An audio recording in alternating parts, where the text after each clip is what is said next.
ಓಂ ಅತಯೇವ ಪ್ರಾಣಃ ಓಂ ತದ್ವೈ ತ್ವಂ ಪ್ರಾಣೋ ಭವೋ ಮಹಾನ್ ಭೋಗಃ ಪ್ರಜಾಪತೇಃ ಭುಜಃ ಕರಿಷ್ಯಮಾಣೋ ಯದ್ದೇವಾನ್ ಪ್ರಾಣಯೋ ನವ. 1ನೇ ಅಧ್ಯಾಯದ 1ನೇ ಪಾದದ 23ನೇ ಸೂತ್ರ ಇದು, ಪ್ರಾಣಾಧಿಕರಣ ಅಂತ. ಇದಕ್ಕೆ ಸಂಬಂಧಿಸಿದಂತೆ ತತ್ವ ಪ್ರಕಾಶಿಕ ನಾವು ನೋಡ್ತಾ ಇದ್ದೀವಿ. ಈಗ ಆರಂಭದಲ್ಲಿ ಆ ತದ್ವೈತ್ವಂ ಪ್ರಾಣೋ ಅಭವೋ ಮಹಾನ್ ಭೋಗ ಪ್ರಜಾಪತೇ ಅಂತ ನಾನು ಹೇಳಿದೆ, ಅದನ್ನು ಗಮನಿಸಿರ್ತೀರಿ ನೀವು. ಅಭವಃ ಅಂತ ಈಗ ಪುಸ್ತಕದಲ್ಲಿದೆ, ಅಭವೋ ಮಹಾನ್ ಭೋಗ ಪ್ರಜಾಪತೇ. ಹಾಗೆ ಭುಜಃ ಕರಿಷ್ಯಮಾಣೋ ಯದ್ದೇವಾನ್ ಪ್ರಾಣಯೋನವ ಅಂತ ಹೇಳಿದೆ, ಕರಿಷ್ಯಮಾಣ ಅಂತ ಪುಸ್ತಕದಲ್ಲಿದೆ. ಎರಡೂ ತಪ್ಪೇನಲ್ಲ. ಗೋವಿಂದಾಚಾರ್ಯ ಹೇಳಿದ ಒಂದು ಅಂಶವನ್ನು ಇಲ್ಲಿ ನಾನು ನೆನಪು ಮಾಡ್ಕೋತಿದ್ದೀನಿ ಅಷ್ಟೇ. ಈ ಇಡೀ ಶ್ಲೋಕ ಏನಿದೆಯಲ್ಲ, ಇದರಲ್ಲಿ ತದ್ವೈ ತ್ವಂ ಪ್ರಾಣೋ ಅಭವಃ ಅಂತ ಒಂದು ಪಾದ, ಮಹಾನ್ ಭೋಗ ಪ್ರಜಾಪತೇ ಅಂತ ಇನ್ನೊಂದು ಪಾದ, ಭುಜಃ ಕರಿಷ್ಯಮಾಣ ಅಂತ 3ನೇ ಪಾದ, ಯದ್ದೇವಾನ್ ಪ್ರಾಣಯೋ ನವ ಅಂತ ಮತ್ತೊಂದು ಪಾದ. ಹೆಚ್ಚು ಕಡಿಮೆ ಅದು ಅನುಷ್ಠುಪ್ ಛಂದಸ್ಸು. ಈ ಋಗ್ವೇದದ ಮತ್ತು ಯಜುರ್ವೇದದ ಪುರುಷ ಸೂಕ್ತ ಒಂದ್ಸರಿ ಮೊದಲು ನಾವು ನೆನಪು ಮಾಡ್ಕೊಳ್ಳೋಣ. ಅದರಲ್ಲಿ ಅದನ್ನು ಓದ್ತಾರೆ ಹೇಗೆ ಅಂತ ಅನ್ನೋದನ್ನು, ಹೇಳ್ತಾರೆ ಹೇಗೆ ಅಂತ. ಅದು ಗೊತ್ತಾದರೆ ಈ ಥರ ಯಾಕೆ ನಾನು ಭಿನ್ನವಾಗಿ ಇವತ್ತು ಹೇಳಿದೆ ಅಂತ ಗೊತ್ತಾಗ್ತದೆ. ಋಗ್ವೇದದಲ್ಲಿ ನಮ್ಗೆ ಗೊತ್ತಿರುವಂತೆ ಪುರುಷ ಸೂಕ್ತದಲ್ಲಿ 16 ಋಕ್ಕುಗಳಿವೆ, ಯಜುರ್ವೇದದ ಪುರುಷ ಸೂಕ್ತದಲ್ಲಿ 18 ಋಕ್ಕುಗಳಿವೆ. ಗೋವಿಂದಾಚಾರ್ಯ ಹೇಳಿದಂತೆ ಸ್ವಲ್ಪ ಈ ಪುಸ್ತಕಗಳು ನೋಡಿದರೆ ಸ್ವಲ್ಪ ಹೆಚ್ಚಿನ ಋಕ್ಕುಗಳು ಕಾಣಿಸ್ತವೆ. ಅದರಲ್ಲಿ ಒಂದು ಆ ಶ್ರೀಶ್ಚತೆ ಲಕ್ಷ್ಮೀಶ್ಚ ಪತ್ನ್ಯವು ಅಹೋರಾತ್ರೇ ಪಾರ್ಶ್ವೇ ತಚ್ಛಯ್ಯೋರಾವೃಣೀಮಹೇ ಗಾತುನಿ ಯಜ್ಞಾಯ ಅಂತಿದೆಲ್ಲ ಬರೋದು ಆ ಯಜುರ್ವೇದದ ಪುರುಷ ಸೂಕ್ತದಲ್ಲಿ. ಇಲ್ಲಿ ಅದು ನಾವು ಮುಂದೆ ನೋಡೋಣ, ಶ್ರೀಶ್ಚತೆ ಲಕ್ಷ್ಮೀಶ್ಚ ಪತ್ನ್ಯವು ಅನ್ನೋದನ್ನು. ಅದು ನಾಳೆ ನಾಡ್ದು ಬಂದಿತ್ತು ನಮ್ಮ ಅವಲೋಕನಕ್ಕೆ. ಈಗ ಋಗ್ವೇದದ ಪುರುಷ ಸೂಕ್ತ ಅಂತ ಹೇಳಿದ್ನಲ್ಲ, ಸಹಸ್ರ ಶೀರ್ಷ ಪುರುಷ ಸಹಸ್ರಾಕ್ಷ ಸಹಸ್ರಪಾತ್, ಇದು ಅರ್ಧ, ಮೊದಲನೇ ಅರ್ಧ. ಸಹಸ್ರ ಶೀರ್ಷ ಪುರುಷ ಸಹಸ್ರಾಕ್ಷ ಪುರುಷ ಸಹಸ್ರ ಶೀರ್ಷ ಪುರುಷ ಅಂತ ಒಂದು ಪಾದ, ಸಹಸ್ರಾಕ್ಷ ಸಹಸ್ರಪಾತ್ ಅಂತ ಅದರ ಮುಂದಿನ ಪಾದ. ಈ ಪಾದಗಳನ್ನು ನಡುವೆ ನಡುವೆ ಛೇದ ಮಾಡೋದಿಲ್ಲ ಋಗ್ವೇದದಲ್ಲಿ. ಇಡೀ ಉತ್ತರಾರ್ಧವನ್ನು ಇಡೀ ಪೂರ್ವಾರ್ಧವನ್ನು ಒಟ್ಟಿಗೆ ಹೇಳ್ತಾರೆ. ಸಹಸ್ರ ಶೀರ್ಷ ಪುರುಷ ಸಹಸ್ರಾಕ್ಷ ಸಹಸ್ರಪಾತ್ ಅಂತ. ಸಭೂಮಿ ವಿಶ್ವತೋ ವೃತ್ವಾತ್ಯತಿಷ್ಠದಶಾಂಗುಲಂ ಅಂತ ಮುಂದಿನ ಅರ್ಧ ಹೇಳ್ತಾರೆ. ಅಂತ ಋಗ್ವೇದದಲ್ಲಿ ಇಡೀ ಪೂರ್ವಾರ್ಧವನ್ನು ಒಂದ್ಸರಿ, ಉತ್ತರಾರ್ಧವನ್ನು ಒಂದ್ಸರಿ ಹೇಳ್ತಾರೆ. ಯಜುರ್ವೇದದ ಪುಸ್ತಕ ನೀವೆಲ್ಲರೂ ನೋಡಿರಬಹುದು, ಅಥವಾ ತಜ್ಞರಾದವರು ಅದನ್ನು ಹೇಳುವುದನ್ನು ನೀವು ಗಮನಿಸಿರಬಹುದು. ಸಹಸ್ರ ಶೀರ್ಷ ಪುರುಷ ಒಂದು ಪಾದಕ್ಕೆ ನಿಲ್ಲಿಸಬೇಕು, ಸಹಸ್ರಾಕ್ಷ ಸಹಸ್ರಪಾತ್ ಇದು ಆ ಪಾದಕ್ಕೆ, 2ನೇ ಪಾದಕ್ಕಂತೂ ನಿಲ್ಲಿಸ್ತೇವೆ, ಯಾಕಂದ್ರೆ ಅಲ್ಲಿಗೆ ಒಂದು ಅರ್ಧ ಮುಕ್ತಾಯ ಕಾಣ್ತದೆ. ಮುಂದೆ ಸಭೂಮಿಂ ವೃತ್ವ ಸಭೂಮಿಂ ವಿಶ್ವತೋ ವೃತ್ವ ನಿಲ್ಲಿಸಬೇಕು, ಅತ್ಯತಿಷ್ಠ ದಶಾಂಗುಲಂ ಮತ್ತೆ ನಿಲ್ಲಿಸಬೇಕು. ಹೀಗೆ ಯಜುರ್ವೇದದ ಪ್ರಕಾರ, ಅದರಲ್ಲೂ ಕೃಷ್ಣ ಯಜುರ್ವೇದದ ಪ್ರಕಾರ ಪಾದ ಸಂಹಿತ ಅಂತಾರೆ ಅದನ್ನ ಹಾಗೆ ನಿಲ್ಲಿಸ್ತಾರೆ. ಆದರೆ ಋಗ್ವೇದದಲ್ಲಿ ಒಂದೊಂದು ಪಾದಕ್ಕೆ ಒಂದೊಂದು ಕಡೆ ಪಾಸ್ ವಿರಾಮ ಏನು ಕೊಡೋದಿಲ್ಲ, ಋಗ್ವೇದದಲ್ಲಿಯೂ ಕೊಡುವುದಿಲ್ಲ. ಹಾಗೆ ಶುಕ್ಲ ಯಜುರ್ವೇದದಲ್ಲೂ ಕೂಡ ಆ ಥರದ ಪಾದ ಸಂಹಿತ, ಪಾದ ವಿರಾಮ ಅಂತ ಅನ್ನುವುದು ಇಲ್ಲ. ಹೀಗೆ ವ್ಯತ್ಯಾಸ ನಮಗೆ ಕೇಳಿ ಬರ್ತದೆ. ಈ ಪುರುಷ ಸೂಕ್ತಕ್ಕೆ ಸಂಬಂಧಪಟ್ಟಂತೆ ಯಜುರ್ವೇದದಲ್ಲಿ ಪುರುಷ ಸೂಕ್ತ ಇದೆಯೋ ಇಲ್ಲೋ ನನಗೆ ಅದೇನು ಗೊತ್ತಿಲ್ಲ. ನನಗೆ ಗೊತ್ತಿರುವುದು ಋಗ್ವೇದದ ಪುರುಷ ಸೂಕ್ತ, ಯಜುರ್ವೇದದ ಪುರುಷ ಸೂಕ್ತ. ಇದನ್ನು ಉದಾಹರಣೆಯನ್ನಾಗಿ ಹೇಳಿದೆ ನಾನೀಗ. ಇಲ್ಲಿ ಏನು ವಿಷಯ ಅಂದರೆ, ನಾವೀಗ ನೋಡ್ತಾ ಇರುವ ಎಲ್ಲಾ ಪುಸ್ತಕಗಳಲ್ಲೂ ಕೂಡ ತದ್ವೈ ತ್ವಂ ಪ್ರಾಣೋ ಅಭವಃ ಅಂತಿದೆ ನೋಡಿ, ಅಭವಃ ಅಂತ ಹೇಳಿದ್ದಾರೆ. ಅದಾದ್ಮೇಲೆ ಮಹಾನ್ ಭೋಗ ಪ್ರಜಾಪತೇ ಭುಜಃ ಕರಿಷ್ಯಮಾಣ ಅಲ್ಲಿ ಹಾಗೆ ಇದೆ. ಇದೆಲ್ಲ ಈ ತೈತ್ರಿಯ ಆರಣ್ಯಕ. ತೈತ್ರಿಯ ಆರಣ್ಯಕ ಅಂದ್ರೆ ತೈತ್ರಿಯ ಅಂತ ಎಲ್ಲೇ ಬಂದರೂ ಅದೆಲ್ಲ ಕೃಷ್ಣ ಯಜುರ್ವೇದ, ಕೃಷ್ಣ ಯಜುರ್ವೇದಕ್ಕೆ ಸಂಬಂಧಪಟ್ಟದ್ದು. ತೈತ್ರಿಯ ಉಪನಿಷತ್ತು, ರುದ್ರಾಧ್ಯಾಯ ಇವೆಲ್ಲವೂ ಕೂಡ ಕೃಷ್ಣ ಯಜುರ್ವೇದಕ್ಕೆ ಸಂಬಂಧಪಟ್ಟದ್ದು. ಆದರೆ ಋಷಿಕೇಶ ತೀರ್ಥರು ತದ್ವೈತ್ವಂ ಪ್ರಾಣೋ ಅಭವೋ ಮಹಾನ್ ಭೋಗ ಪ್ರಜಾಪತೆ ಅಂತ ಹೇಳಿದ್ದಾರೆ. ಅಭವೋ ಅಂತ ಹೇಳಿದ್ದಾರೆ ಗೋವಿಂದಾಚಾರ್ಯ ಹೇಳ್ತಾರೆ. ಋಷಿಕೇಶ ತೀರ್ಥರು ಬರೆದಿಟ್ಟ ಪುಸ್ತಕಗಳಲ್ಲಿ ಆ ಥರ ಇದೆ ಅಂತ. ಹೀಗೆ ಅಭವೋ ಅಂತ ಅವ್ರು ಯಾಕೆ ಹೇಳಿದ್ದಾರೆ ಅಂದ್ರೆ ಪ್ರಾಯ ಆಚಾರ್ಯರು ಅದನ್ನ ಶುಕ್ಲ ಯಜುರ್ವೇದದಿಂದ ತಗೊಂಡಿರಬೇಕು. ಹಾಗೇನೆ ಮುಂದೆ ಭುಜ ಕರಿಷ್ಯಮಾಣೋ ಅಂತ ಹೇಳಿದ್ದಾರೆ ಋಷಿಕೇಶ ತೀರ್ಥರು. ಇವೆರಡನ್ನೂ ಗಮನಿಸಿದ್ರೆ ಇದು ಆಚಾರ್ಯರು ಶುಕ್ಲ ಯಜುರ್ವೇದದಿಂದ ಅದನ್ನು ತಗೊಂಡಿರಬೇಕು. ಕೃಷ್ಣ ಯಜುರ್ವೇದದಲ್ಲಿ ಬಂದದ್ದು ಪ್ರಸಿದ್ಧವಾದದ್ದು ನಿಮ್ಗೆ ಗೊತ್ತಿದೆ. ನಾನು ಶುಕ್ಲ ಯಜುರ್ವೇದದ್ದು ಒಂದು ಹೇಳ್ತೇನೆ. ಎರಡಕ್ಕೂ ಅರ್ಥ ಒಂದೇ, ಹೇಳುವ ರೀತಿ ಮಾತ್ರ ಬೇರೆ ಬೇರೆ ಅಂತ ಆಚಾರ್ಯರನ್ನ ಬೇರೆ ರೀತಿಯಾಗಿ ಹೇಳಿರುವ ಸಾಧ್ಯತೆ ಇದೆ ಅಂತ ಗೋವಿಂದಾಚಾರ್ಯ ಅಭಿಪ್ರಾಯ ಪಡ್ತಾರೆ. ಅದೊಂದು ಅಂಶ ಗೊತ್ತಿಲ್ಲ, ಎಲ್ಲದಕ್ಕೂ ಅರ್ಥ ಒಂದೇ. ಮಹಾನ್ ಭೋಗ ಪ್ರಜಾಪತಿ ಅಂತ ಒಂದು ಅರ್ಧ ಆದಮೇಲೆ ಅಲ್ಲೇನು ಸಮಸ್ಯೆನೇ ಬರೋದಿಲ್ಲ. ಒಂದು ಅರ್ಧ ಆದ್ಮೇಲೆ ನಿಲ್ಲಿಸಲೇಬೇಕು, ಪಾದ ಆದ್ಮೇಲೆ ನಿಲ್ಲಿಸಬೇಕೋ ಬೇಡವೋ ಅಂತ ಅನ್ನೋದು ಭಿನ್ನವಾದ ಸಂಗತಿ. ಋಗ್ವೇದದಲ್ಲಿ ಮತ್ತು ಶುಕ್ಲ ಯಜುರ್ವೇದದಲ್ಲಿ ಪಾದ ಆದ್ಮೇಲೆ ನಿಲ್ಲಿಸೋದಿಲ್ಲ. ಅಭವೋ ಮಹಾನ್ ಭೋಗ ಅಂತ ಹೇಳಿಬಿಡ್ತಾರೆ. ಹಾಗೆ ಕೃಷ್ಣ ಯಜುರ್ವೇದದಲ್ಲಿ ಮಾತ್ರ ನಿಲ್ಲಿಸ್ತಾರೆ. ನಾವು ನೋಡ್ತಿರೋ ಪುಸ್ತಕದಲ್ಲಿ ಕೃಷ್ಣ ಯಜುರ್ವೇದಕ್ಕೆ ಅನುಸಾರವಾಗಿದೆ. ಮತ್ತೆ ಋಷಿಕೇಶ ತೀರ್ಥರು ಬರೆದಿಟ್ಟ ಪುಸ್ತಕಗಳಲ್ಲಿ ಭುಜ ಕರಿಷ್ಯಮಾಣೋ ಅಂತ ಅಲ್ಲಿ ಒಂದು ಕಡೆ ಇವೆಲ್ಲವೂ ಶುಕ್ಲ ಯಜುರ್ವೇದಕ್ಕೆ ಅನುಗುಣವಾಗಿ ಆಚಾರ್ಯ ಹೇಳಿರಬಹುದು ಅಂತ ಎಷ್ಟು ಗೊತ್ತಾಗ್ತದೆ. ಶುಕ್ಲ ಯಜುರ್ವೇದದವರು ಮತ್ತೆ ಋಗ್ವೇದದವರು ಸಂಧಿ ಮಾಡಿ ಓದ್ತಾರೆ, ಕೃಷ್ಣ ಯಜುರ್ವೇದದವರು ಸಂಧಿ ರಹಿತವಾಗಿ ಓದ್ತಾರೆ ಅಂತ ತಾತ್ಪರ್ಯ. ಜಯತೀರ್ಥರ ಟೀಕಾದಲ್ಲಿ ತಸ್ಯ ಚ ಪ್ರಾಣಸ್ಯ ವಿಷ್ಣು ಅನ್ಯತ್ವೇ ಅನ್ಯಸ್ಯೇವ ಆನಂದಮಯತ್ವಂ ಸ್ಯಾತ್ ಇತ್ಯಯಂ ನಿರ್ಣಯೋ ಭವತಿ.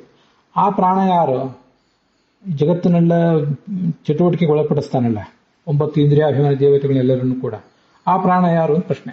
ವಿಷ್ಣುವಿಗಿಂತ ಭಿನ್ನ ಅಂತ ಆದ್ರೆ ಆ ಭಿನ್ನನಾದ ಒಬ್ಬ ದೇವತೆಯೇ ಆನಂದಮಯ ಅಂತ ಆಗಿಬಿಡ್ತಾನೆ.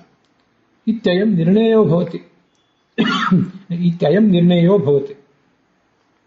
ಈ ವಿಷಯವನ್ನ ನಾವೀಗ ನಿರ್ಣಯಿಸಬೇಕಾಗಿದೆ. ನಿರ್ಣಯಿಸಬೇಕಾದ ಪ್ರಸಂಗವಿದೆ ನಮ್ಮ ಎದುರಿಗೆ. ಆ ಪ್ರಾಣನೇ ಇಲ್ಲಿ ವಿಷಯ. ಅವನು ವಿಷ್ಣುವೋ ವಾಯುವೋ ಅಂತ ಸಂದೇಹ. ಈ ಸಂದೇಹ ಬರಲಿಕ್ಕೆ ಕಾರಣ ಏನಂದ್ರೆ ಮಹಾಭೋಗತ್ವಂ. ಭೋಗ ಅಂದ್ರೆ ಆನಂದ, ಮಹಾನಂದ ಉಳ್ಳವನಾಗಿರುವಿಕೆ. ಇದು ಒಂದು ವಿಷಯ ಬಂದಿದೆ. ಬೇರೆ ಕಡೆ ಎಲ್ಲ ಈ ದೇಶ ಆಕಾಶ ಆನಂದವನ್ನ ಸ್ಯಾತ್ ಅಂತ ವಿಷ್ಣುವನ್ನೇ ಆನಂದಮಯ ಅಂತ ಹೇಳಿದ್ದಾರೆ. ಇಲ್ಲಿ ವಾಯುವನ್ನ ಆನಂದಮಯ ಅಂತ ಹೇಳಿದ್ದಾರೆ. ಇದೊಂದು ಸಂಶಯ. ಆನಂದಮಯ ಅಂದ್ರೂ ಮಹಾಭೋಗ ಅಂದ್ರೂ ಒಂದೇ ಅರ್ಥ. ಈ ಮಹಾಭೋಗತ್ವ ಅನ್ನುವುದೊಂದು ಸಂಶಯ ಬರಲಿಕ್ಕೆ ಒಂದು ಕಾರಣ. ಆಮೇಲೆ ಪ್ರಾಣ ಶಬ್ದಸ್ಯ ಅನ್ಯತ್ರ ಪ್ರಸಿದ್ಧಿಶ್ಚ, ಇದು ಒಂದು ಕಾರಣ. ಪ್ರಾಣ ಅನ್ನೋ ಶಬ್ದ ಮುಖ್ಯ ಪ್ರಾಣಾದಿಗಳಲ್ಲಿ ಪ್ರಸಿದ್ಧ ಆಗಿರುವುದು ಒಂದು ಸಂದೇಹಕ್ಕೆ ಬೀಜ ಅಂದ್ರೆ ಕಾರಣ.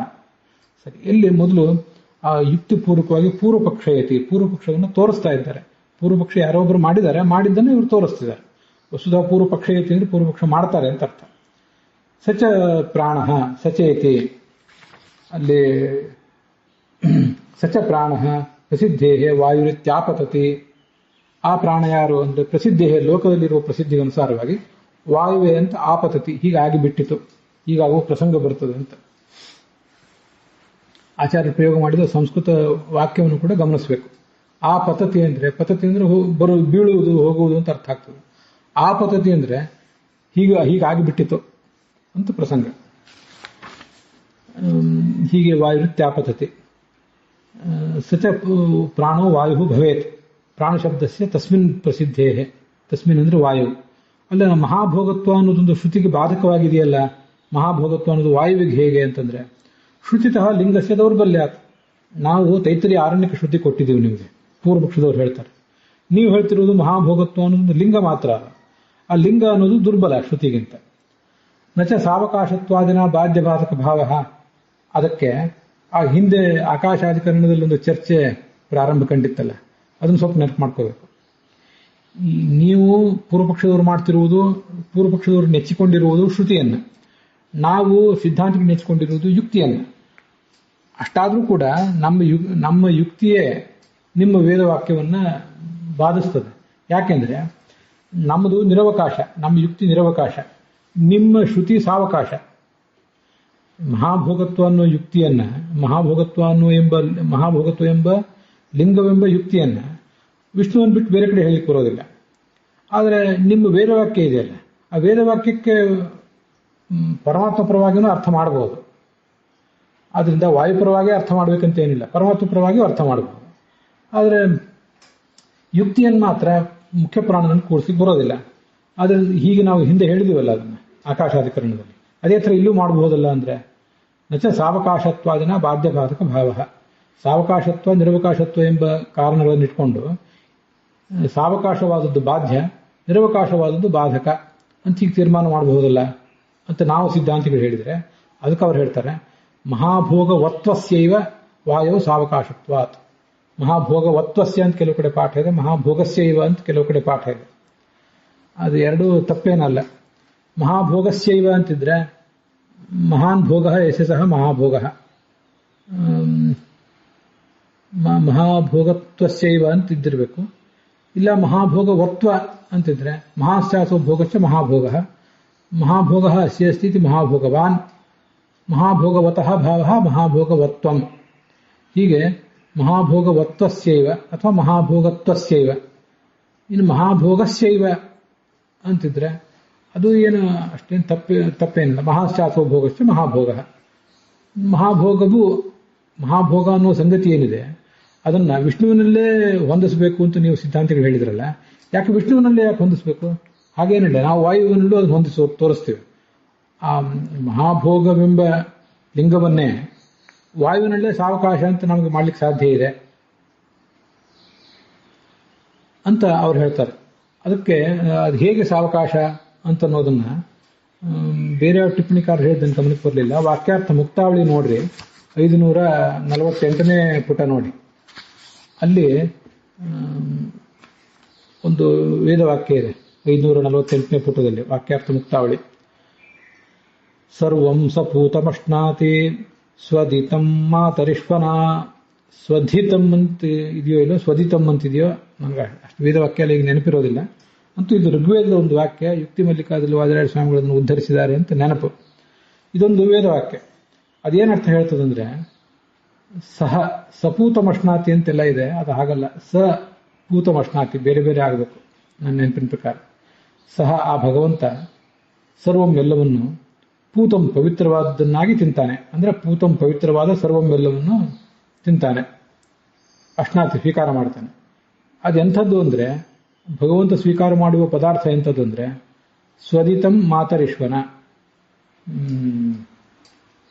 ಮಾತರಿಶ್ವನ ಮುಖ್ಯ ಪ್ರಾಣದಿಂದ ಸ್ವದಿತಂ ಚೆನ್ನಾಗಿ ತಿನ್ನಲ್ಪಟ್ಟಂತಹ ವಸ್ತುವನ್ನ ಈ ಭಗವಂತ ತಿಂತಾನೆ ಅಂತ. ಅಲ್ಲಿ ಮಾತರಿಶ್ವ ಮುಖ್ಯ ಪ್ರಾಣ ಮೊದಲು ತಾನು ತಿಂದು ಅದನ್ನ ಎಂಜಲ್ ಮಾಡಿ ಆಮೇಲೆ ಭಗವಂತನಿಗೆ ಕೊಡ್ತಾನೆ ಅಂತ ಅರ್ಥ ಅಲ್ಲ. ಮುಖ್ಯ ಪ್ರಾಣ ಮೊದಲು ತಾನು ಅದನ್ನ ನಮ್ಮ ಕೈಯಿಂದ ತಗೋತಾನೆ, ನಾವು ನೈವೇದ್ಯ ಮಾಡಿ ಕೊಟ್ಟದ್ದನ್ನ, ಅದನ್ನ ಭಗವಂತನಿಗೆ ಅರ್ಪಿಸ್ತಾನೆ. ಅದಕ್ಕಾಗಿ ಮುಖ್ಯ ಪ್ರಾಣನ ಅಂತರ್ಗತನಾದ ಆ ಭಗವಂತನಿಗೆ ಅದನ್ನ ನಾವು ನಿವೇದನೆ ಮಾಡೋದು, ನಮಗಿದು ಗೊತ್ತಿದೆ. ಹೀಗೆ ಮುಖ್ಯ ಪ್ರಾಣದಿಂದ ಕೊಡಲ್ಪಟ್ಟದ್ದನ್ನ ಈ ಭಗವಂತ ತಗೋತಾನೆ ಅಂತ ಅದರ ಅರ್ಥ. ಇಲ್ಲಿ ಈ ವೇದವಾಕ್ಯದಲ್ಲಿ ಈ ಏನು ಕಂಡು ಬಂದಿದೆ, ಇತ್ಯಾದಿ ಶ್ರುತ್ಯ ಪ್ರಾಣಸ್ಯ ಸರ್ವಾತೃತ್ವೇನ, ಪ್ರಾಣ ಎಲ್ಲವನ್ನೂ ಸ್ವೀಕಾರ ಮಾಡ್ತಾನೆ ಮೊದಲು, ಆಮೇಲೆ ಈ ಮುಖ್ಯ ಪ್ರಾಣ ಸ್ವೀಕಾರ ಮಾಡ್ತಾನೆ ಅಂತ ಬಂದಿದೆ. ಆದ್ದರಿಂದ ಇದು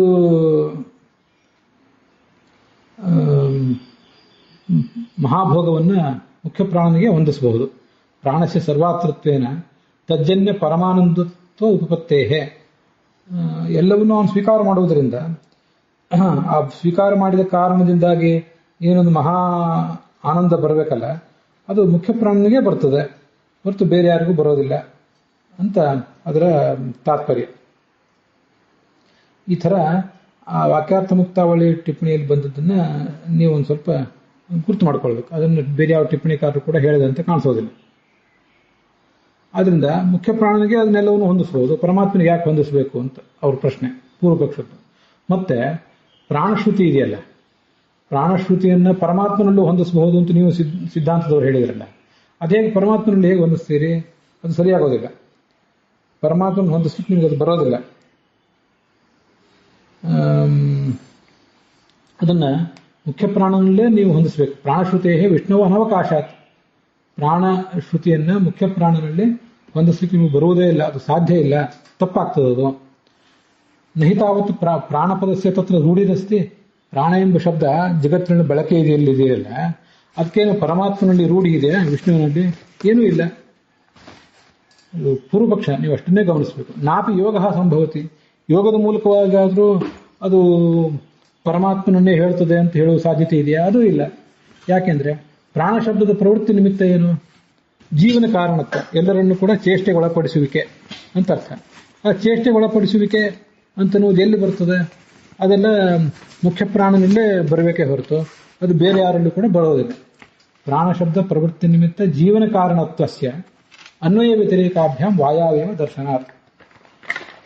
ವಾಯುವಿನಲ್ಲಿ ಆ ಜೀವನ ಕಾರಣತ್ವ, ಜಗತ್ತೆಲ್ಲವನ್ನು ಕೂಡ ಚೇಷ್ಟೆಗೆ ಒಳಪಡಿಸುವಿಕೆ ಅಂತನ್ನುವುದು ಮುಖ್ಯ ಪ್ರಾಣನಲ್ಲೇ ಬರಬೇಕೆ ಹೊರತು ಬೇರೆ ಯಾರಲ್ಲೂ ಕೂಡ ಬರೋದಿಲ್ಲ ಅಂತ ಅದ್ರ ತಾತ್ಪರ್ಯ. ಈ ವಾಕ್ಯಾರ್ಥ ಮುಕ್ತಾವಳಿ ಟಿಪ್ಪಣಿಯಲ್ಲಿ ಬಂದಿರುವುದು ಸರ್ವಂ ಸಪೂತಮಶ್ನಾತಿ ಸ್ವಜಿತಂ ಮಾತರಿಶ್ವನ ಅಂತ ನಾವೀಗೇನು ನೋಡಿದ್ವಲ್ಲ, ಇದು ಅದರ ಶುದ್ಧವಾದ ಪಾಠ ಮತ್ತು ಅದು ಋಗ್ವೇದದಲ್ಲಿ ಎಲ್ಲಿ ಬಂದಿದೆ ಅಂತನ್ನೋದನ್ನ ಹೀಗೆ ನಾವು ಗಮನಿಸಬೇಕು. ಸರ್ವಂ ಸಪೂತಮಶ್ನಾತಿ ಅಂತಿದೆ, ಅದು ಹಾಗಾಗಬಾರ್ದು. ಸ ಅಂತ ಬೇರೆ ಆಗಬೇಕು. ಅದ್ರ ಬಗ್ಗೆ ಏನೂ ವಿವಾದ ಇಲ್ಲ, ನನಗೆ ಸ್ಪಷ್ಟ ಆಯಿತು. ನಾನು ಮೂಲ ಪುಸ್ತಕ ನೋಡಿದಾಗ ನನಗದು ಸ್ಪಷ್ಟ ಆಯಿತು. ಹಾಗೆಯೇ ಸ್ವಧಿತಂ ಅಲ್ಲ, ಸ್ವಧಿತಂ ಅಂತ ಆಗಬೇಕು. ಸು ಅಧಿತಂ ಅಧಭಕ್ಷಣೆ ಧಾತುವಿನ ತತ್ಪ್ರತ್ಯಯ. ಸರ್ವಂ ಸಪೂತಮಶ್ನಾತಿ ಸ್ವಧಿತಂ ಮಾತರಿಶ್ವಂತಿ ಎರಡೆರಡು ಪಾಠಗಳನ್ನು ನೋಡಿದಾಗಲೂ ಕೂಡ ನಮಗದು ಗೊತ್ತಾಯಿತು. ಪ್ರಾಯ ಇದೆಲ್ಲ ಈ ಪವಮಾನ ಮಂಡಲದಲ್ಲಿ ಬರುವಂಥದ್ದು. 9, 67, 31 ಅಂತ ಬರ್ಕೋಬೇಕು. ಅಂದರೆ 9ನೇ ಮಂಡಲ ಅದು, ಅಲ್ಲಿ 67ನೇ ಸೂಕ್ತನೋ ಹೀಗೇನೋ ಮುಂದಿನ ವ್ಯವಸ್ಥೆ ಇರ್ತದೆ.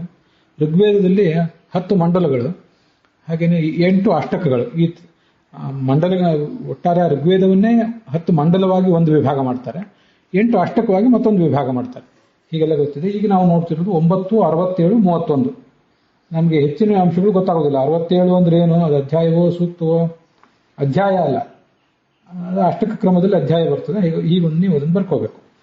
ಮತ್ತೆ ಸಪೂತಮಶ್ನಾತಿ ಅನ್ನುವಲ್ಲಿ ಒಂದು ಇದು ಬೇಕು, ಸ್ಪೇಸ್ ಬೇಕು.